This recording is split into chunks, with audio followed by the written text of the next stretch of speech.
Hello, time for review and unpacking and a little teaser for something that's coming out in the future that we'll be talking about. We'll start out with some comic reviews. Then we're gonna have a super fun unpacking that I've been looking forward to. Can't wait. I like getting things that I don't directly order, so it's kind of like a surprise. It's always fun. Just get an idea of what I'm getting and then go that route. But starting out with the reviews, we're gonna talk about. We got a pretty good pile here. I think we'll go through the whole pile because I'm not gonna do an audio one yet this week. Maybe closer to the weekend. So I think we can go through this whole stack. It's a fun stack. If I can remember what I read, I'll probably get them mixed up and stuff. But we're starting out with the Amazing Spider-Man number 6. Legacy number 900. That's why I bought this. Spider-Man was one of my first superheroes that I got hooked on. And this is a very fun throwback to some early memories, to early days of Spider-Man. Did I say Superman earlier? I might have, probably. Little cog fog brain. But we meet this character that was a brain that advanced into a bigger brain and then became a brain that could kind of take over control of certain things and absorbed as much information as it could. And I don't think this is really anything all this says. Is Peter Parker has the proportional speed, strength, and agility of a spider, adhesive fingertips and toes, and the unique precognitive awareness of danger called spider sense. After the tragic death of his Uncle Ben, Peter Parker understood that with great power, there must also come great responsibility.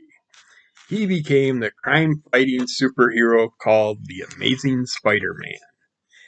It is our great honor and pleasure to present the 900th issue of Amazing Spider-Man by Zeb Wells, Ed McGuinness, John Romita Jr., Scott Hanna, Marquio Menez, Mark Morales, Ed McGuinness, Wade Von Crawbadger, and Cliff Rathburn. Marcio Menez, Dijo Lima, and Eric Arciniga. VC's Joe Carmagna, and lots of other cover artists and stuff in here, and of course created by Stan Lee and Steve Ditko. But this starts out with Peter Parker birthday party, which he of course shows up and ruins because it's his party and he gets yelled at for ruining it, showing up early, which is his on time. But we have some things happen where this entity, this character, shows up at the party, and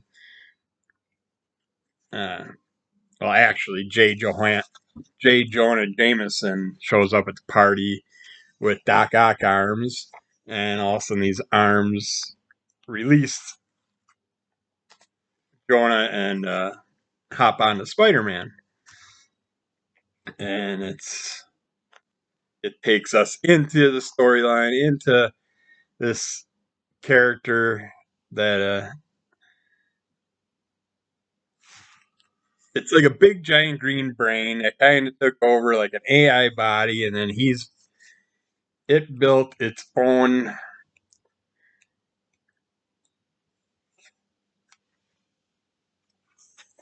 character, like creature that's combined of basically the Sinister Six characters. And the AI unit, and it's a nice play on Frankenstein. It's a very well played out view of Frankenstein. Basically, the monster trying to get an answer that bothered its creator, and that answer is who is Spider-Man, and he hunts everybody down and goes through all this to find out. And it was wonderfully done. I really love this, and I love this cover. That's the main reason I had to get it. Yeah, and Scotty Young is one of my favorite artists out there, and you will see something else from him in a little bit. But yeah, if you missed out on it, you can probably still get it, or maybe even get it for a deal. The Amazing Spider-Man Legacy number 900, otherwise number 6. The cover. Got damage control. Today's the coldest day of the year, so I'm a little shaky, and that's just gonna help set off my spasms, probably. But hopefully, we can make it through without any major issues. But itchy nose thing still. I think we're going on over 3 weeks now. Driving me nuts. But from the creator of TV's The Goldbergs, yeah, Goldberg, Radionoff, Robson, Redman, got damage control number 1. This was fun. New look at the superhero industry and all that. We get a character that's new to come across a new job, working in a thing that kind of, a company that kind of deals with superhero-esque type issues and items, and he gets to start out in the mailroom, which ends up he's got to deliver a ice cream cake to someone from the mailroom, and it's as you would imagine, a nightmare of a mailroom with just tons of stuff. He's got to get everything out by a certain time of day, and if he doesn't, things can happen. If anything goes missing, things could critically happen. He just can't screw things up, and one of his first tasks is to take an ice cream cake to someone for their birthday, and of course, it's way in an outrageous area, and he just has to overcome obstacles like taking an elevator ride with Ghost Rider, who has a flaming skull, and that's not going to help around ice cream. So, but that was well done. I was debating on it. I ended up with the 2 covers because I didn't remember if I ordered it or not. And then I picked up a cover just to check it out because they were going to talk about it on the podcast, I figured. So, very glad I did, and happy that I got the 2 covers because they're both excellent covers, so it doesn't matter to me. But yeah, I'm looking forward to the rest of that run. I think it was supposed to be a short run, maybe 4 or 5 issues, but I have a feeling it's going to go on beyond that. So we will see. And Harley, and sorry about that. My brain just remembered. There just so happened to be a second story in there that's a cartoony style story with a character whose mom comes to his work and wants to know about things, and some things happen to his mom, and Galactus happens to be part of it, and all this. It's very fun. Well done story. Then jumping over to Harley Quinn. This is part 3 of Task Force XX, issue 20. We have number 20, 21, and we're still in space dealing with this. Poor Solomon Grundy gets shot by someone that's flinging around their weaponry and just not using their head. It's like Harley says, we do not use weapons in space. You don't shoot guns in space. Something always goes wrong, but Harley keeps control of everything and taking care of the gang and throwing her puns out there and making it fun, all her little sci-fi flashbacks and stuff along the way. But it's, as you would imagine, a bunch of goofballs in space. Lots of interesting things can happen, and I love issue 21. I love this cover. That's her little hyena is stuck in a bad Joker juice or whatever that they gotta deal with. And in this issue, part 4 of the Task Force XX story, I believe, we get to see Solomon Grundy and another character kind of start to form together. The alien entity that they came across, of course, is everything you can imagine, sci-fi-esque demon entity taking over the spaceship and stuff. I had hiccups for some reason. Hopefully they'll stay away. But I accidentally read this first, so I don't know if I can even remember what it was. Because it was over a week ago that I read it, but it just so happened that this is the Task Force XX Chapter 5 led right into the Harley Quinn 2022 annual. And so you finish out the story in here with that, and it's a wonderful play out, fun finish up. We get to meet, well, not meet, but deal with Orca in here. Yeah, I'm talking about comics. Back off. Simmer down out there. Go peck a few more holes in my tree. Sat there and got 2 woodpeckers that are working on one of my trees up in our pine tree row up there, but they got tons of holes, so that tree must be loaded full of ants, so we're gonna have to cut a couple trees down next year. But have a couple bonfires. But yeah, Harley Quinn 2022 annual finishes off the Task Force XX story. Great way. Wonderful. I'm not going to ruin it for you.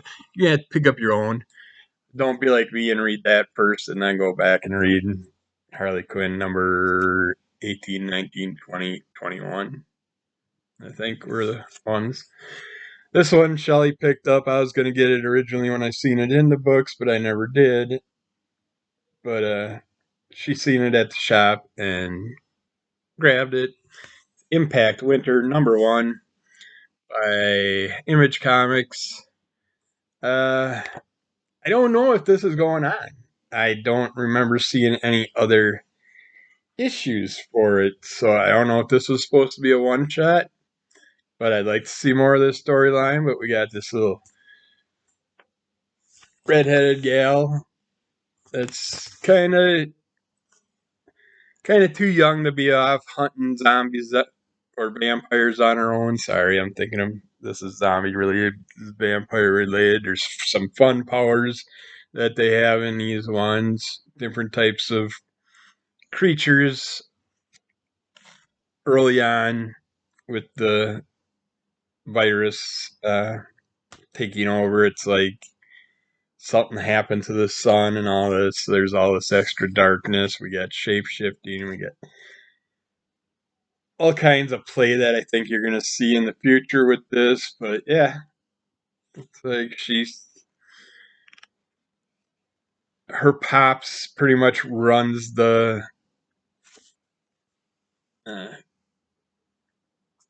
the compound that they live in, their main base that this group of characters live in. And we get to see her being a little shit, constantly sneaking out to her fight the creatures of the night. And of course, things happen because she's still a little young and still young and naive and needs some more training. But yet she's got hold of quite a few things, and so that gives her that little brick on her shoulder that's just making her think that she's queen badass and take care of herself. But something can always go wrong. You can sit there and argue with everybody, that you feel like you're ready for everything and you can take care of it. Don't be in a hurry. You're gonna die. Everybody's gonna die. So just take your time and learn things, and that way. And she's got her younger sister or younger gal that she's supposed to be keeping an eye on, and instead she's out hunting vampires, trying to find a present for her and stuff for her little sister. Things happen. You get in trouble. And hopefully, you got backup that'll save your ass. But these types of characters like to wander off on their own because they're stubborn. We got Maskerade, #1 from Kevin Smith, Andy McElfresh, John Springelmeyer, Guivi Brusco, and Andrew Thomas from Dark Horse Comics. I was iffy on this one. The layout was but then I read it, and it was a lot of fun. Artwork's nice. Starts out with a girl jumping off a very, very, very tall building, and she just so happens to be a younger gal with some very old age skin. So I kind of like, what's up with this? What's going on? Then we find this hunter character that just so happens hunt down people that are shitheads to other people, that rich, annoying pricks that like to ruin people's lives and not care about what they're doing. But this character has some interesting powers, which I don't want to give away. I like this. Sucked into a good comic book. We got Jay and Silent Bob vegging on a Masquerade comic. Advertisement. But yeah, it was very fun once I found out about her abilities or its abilities, and I just can't give them away. You gotta read it. It's too new of a story. But if you like Kevin Smith, you'll like this. It's got a few of his little quirky things. I mean, right off the bat, there's some anal play. It's like Kevin can't do nothing without having a little anal play happening in it. So he's got to talk about stuff, dinosaurs not having buttholes and shit like that. But yeah, I'm looking forward to this. I believe this is a 4 or 5 issue run. So not that bad to jump onto and get into. Check it out. Speaking of the Scotty Young covers, next one up is Predator #1. I love this little Predator cover by Scotty Young. We get to start out seeing 2 predators fighting. Then we find out that one of the predators is human. And he so happens to be stalking a predator that just so happened to have killed her family and friends when she was a child. And you get the storyline in here to get you going, get you all set up. And it takes you deeper into what she's doing, how she's doing it, how she's traveling, and all that. This was fun. I was going to originally get on this run because the story basis did grab me for this, but I didn't because the Alien storyline at the same time that came out did not interest me at all, which normally it would have been opposite for me because I was more Aliens, enjoyed the Aliens side of the storylines more than I did the Predators. Nothing that really plays off the little TV series that they did on Netflix, I think it was. Uh, I started to watch it, didn't really care for it, and I'm glad I stopped because it sounds like it's not coming back. So I'm like, why waste my time with the rest of it? I'm not going to do that. So, but the comic, definitely worth checking out. I'm going to finish that story out myself, but I just don't know if I'll wait and just trade it or if I'll go issue by issue, but we will see. Next up, we got Skybound X number 25. These are always weird, these Skybound X comics. They had a few come out, then we didn't hear nothing, then another one came out in the early parts, and then they jumped to issue number 25, and I'm like, what's up with this? Do they have issues I'm missing in between number 4 to 24? I just don't know what's going on with that, but actually, here, we'll find out right now. I don't read the synopsises and the beginning things until I sit there and do the reviews, if you don't know. But no, you didn't miss 19 issues. We left you last year with Skybound X number 5, only to return with Skybound X number 25. Why? To pay tribute to one of the most memorable early image promotions, Images of Tomorrow. I feel I have something. Images of Tomorrow. Yeah. See when I come across it.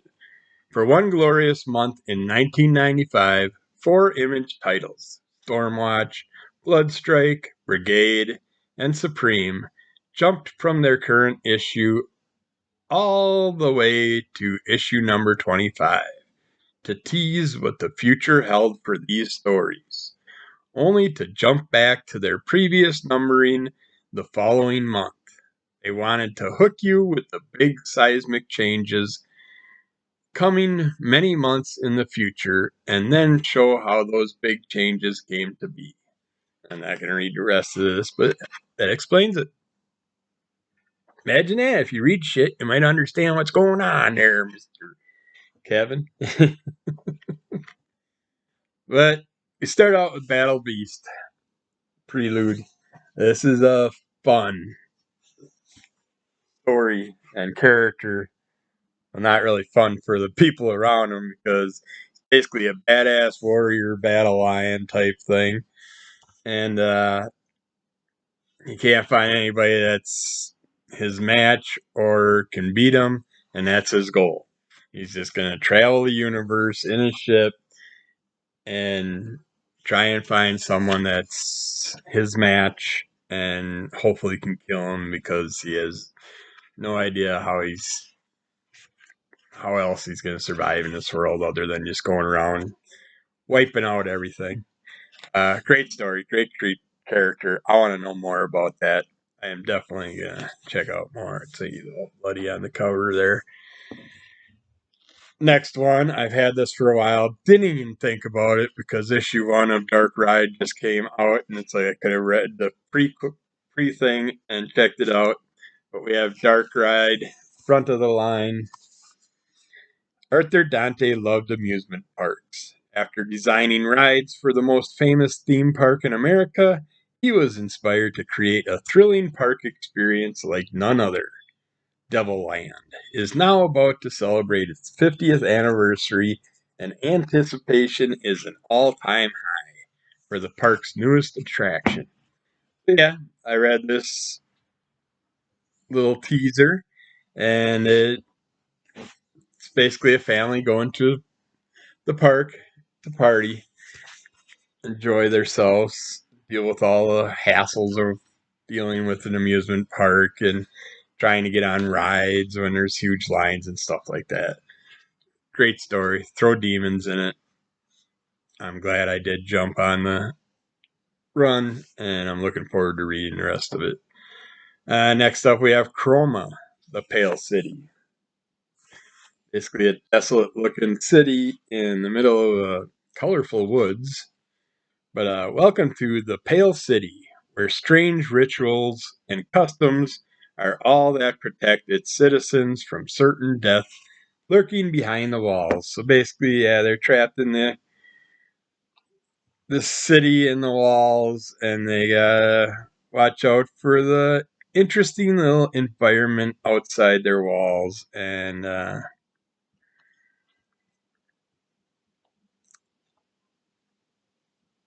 while they do, I mean, they have to go out and hunt every now and then and get supplies and when they do, they run into interesting characters along the way.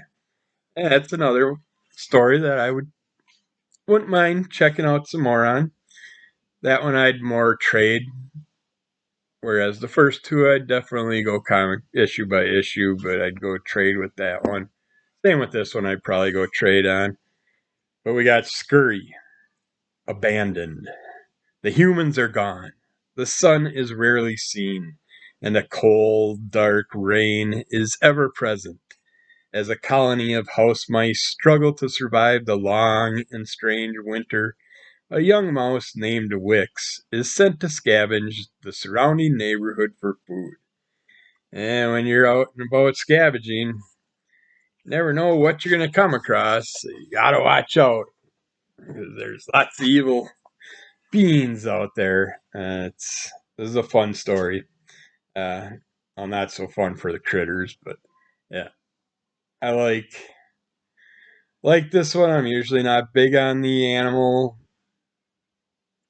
more reality style animal storylines, but as long as they don't dress up in clothes and they stay animals, I can deal with the talking part because they talk to themselves too. They have to talk to each other. But yeah, that was a good group of stories in here. Definitely worth it. 4 nice stories and a nice, decent size. It's about an 80-pager style thickness of a book, but yeah. Skybound X, number 25 from Image Comics. So look at that if you need to. All right. Before I get to my little package here, I want to give a shout out. There's going to be a story up and coming in the future. It is done by Eric Kent. He happened to catch a shout out that I did for him, and he introduced me to one of his latest Kickstarters that was just finishing up, and I got to read his comic before anybody else yet because it's not out there, and it's called Psychotron. If you're into like the 80s retro color look and feel, you like it's like everything I grew up with and love. It's like just crammed together. That's that feel. Uh, it's like what happens when an expensive, genetically augmented program gets shut down and leaves a entity that's made to cause destruction is left to daily life of normalcy and trying to fit in and lead a regular life. And you get to see the fun things that happen along the way and what the character's going to do for a new job and keep himself busy. And when he's got that twinge of just needing to do certain things and you're born for destruction, you need to stay in that field if it's otherwise you can go insane from not being able to do things that you're designed for. But definitely lots of Duke Nukem, Mad Max, old man worn out skinny Kurt Russell feel to one of the characters with augmentations. Uh, Warriors come out and play, get a little bit of feel with that, with the different types of factions and stuff that were in it. But if you see Psychotron coming out in the future, I suggest jump on it, check it out. If you're born 70s, 80s, you'll love that, the flashback style feel to it. I had one little thing I have a little quirk with, or whatever you want to call, little thing that they did have. What do you call it? Those stupid images that are just the little black symbol that you take your phone and scan the QR code. they have a QR code in there, and who knows when it comes out in print, it might be changed or something. But if you ever throw something like that in your comic, make sure it goes somewhere. So if I do scan it, I tried. I did try to scan it with my phone, but yeah, make sure it scans at least to your website or something. It's a nice little free little advertisement. I guarantee a lot of people are going to sit there and just try and scan it because that's what they do. It's like back in the day when you used a phone number, you used to have a fun phone number with some type of answering machine. That's what I would have done. So when people did call, they actually got something out of it. Just yeah. Anytime you see things like that, I like to have it actually work when you click on it. But yeah, Eric Kent, Psycho Train. I am very glad he contacted me and showed me that. I read it digitally, but I'm still gonna buy it when I see it physically. So I will follow that run as long as it goes. Now let's open our pack. Let's see what we got. This was I fell in love with Kid Slapshot. Before I even read Kid Slapshot, I did the preview and stuff for it. And then I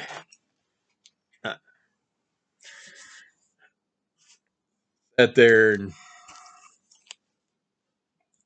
my brain went off on me for a second. I contacted Troy Dungara. My brain's just locking up all of a sudden for a second here. Just give me a bit.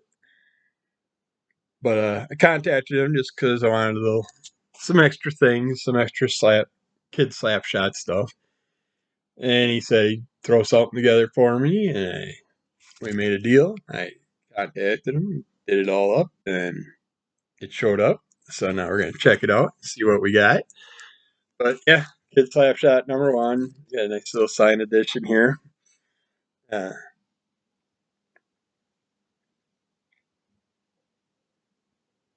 I should have brought my other covers up too, but yeah, you'll hear about them, see them as I review them. I think I already did. I think we did those. Yeah, we did those on our Crimson Color Comic Club podcast, our Saturday podcast. It sucks. My brain's just all of a sudden locking up. I didn't want that. I should have done this stuff first. But yeah, this is cool. I got a Slapshot. There's no kid. It's just Slapshot. One shot. I am so looking forward to reading these. These are done in black and white. This is apparently the first runs of the character. So these are going to be a fun introduction into the character and get to see hopefully the beginning layout, where the character came from, some stuff like that, some little tips. But it must have went from a one shot to not being a one shot because we got issue #2. And yep, these are nice, thick comics. I mean, and they had $5 on the cover back in the day, but yeah, these are well worth it. I love the hockey pose there, goalie style pose, doubled up with double hockey sticks. And it's like I was bummed because I was at we stopped at a Goodwill this week and they had a busted up plastic hockey stick, but I'm hoping to find some old wooden ones because I want to do a bunch of superhero style hockey sticks. And remember, that's my idea. You're gonna steal it, I get 15%. 15%. I want to do a Kid Slapshot one too, of course, because I'd like to do a Casey Jones and a Kid Slapshot one. But yeah, if you heard the review, check out Crimson Color Comic Club from a couple weeks ago. Me and Anthony both reviewed Kid Slapshot, and it's just a wonderful character. Gives me that Casey Jones feel, and you just get a variety of different characters from this one. It's just very fun story. Way more than I expected from it. It parodies off some other comics, but yeah, we got issue number 3. I should have told him he could easily signed anything. I don't care. It doesn't leave my collection. This stuff will be with me forever. And number 4, awesome. So I got myself a nice little story. It shrunk though. No, the 4th one got smaller than the other 2. Story ran out. Just looking at these panels and stuff, and like, this is gonna be fun. It looks like there's a fun little female character that's got a little foxy tail in here. But yeah, and the backs of these are some little pictures on it. I love this one. Was a bunch of standing in the top pile of zombies. Yeah, those are awesome. So it's gonna be hard not to go inside and read those this afternoon, but I gotta get some stuff done. And I got 2 sketch covers, which I only got a couple sketch covers so far. I got a bunch of blanks in case I ever do decide to get them done, or I'll just end up drawing on them myself one day. But this is awesome. We got Kid Slapshot standing aside the Stanley Cup. That is cool. I like that. It's an awesome picture.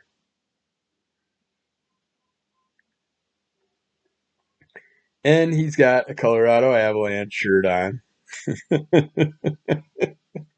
And the Colorado Avalanche won the Stanley Cup last year, so that is awesome. So the wife will love that because she is a good wife.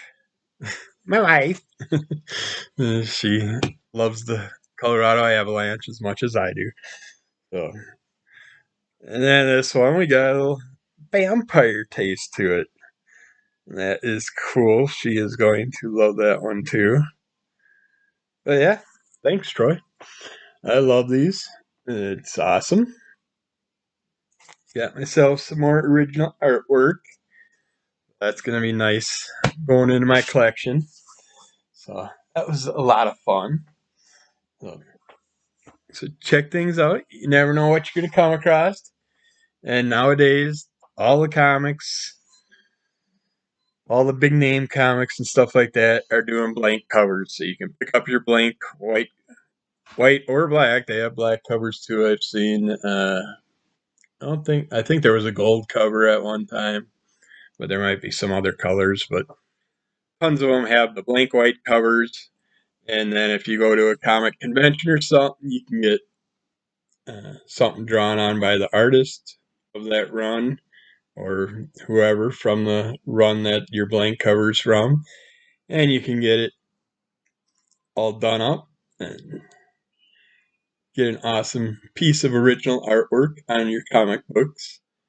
And this is just, I love these. Thanks again, Troy. That was just awesome. So, love the little Colorado Avalanche teaser, and of course you'll always find little things if you look deeper and deeper, but yeah, that is cool. So that's it for today. Have a good one. Be good to yourself. Be good to everybody else. Get along with everybody. Get out there, get your comics. Support our artists and writers. We got I think this is the best time for comic books ever. And we're getting into some fun stories. We're not dealing with just Hitler and all this war shit all the time. Tons of different new characters and all that. So get down to your local comic book store, support your local comic book stores and artists. If you can go to a con Or if there's just a little comic book show, we have this one that original artists have been at. It's just a little small town. Every time they have it, they have a good turnout, and I meet at one or two new local artist writers, and still got a few that I got to read and get some shout outs done for. But yeah, spasticity starting to click off, go off. So I'm going to end it. Good. We'll talk to you again soon. That was fun.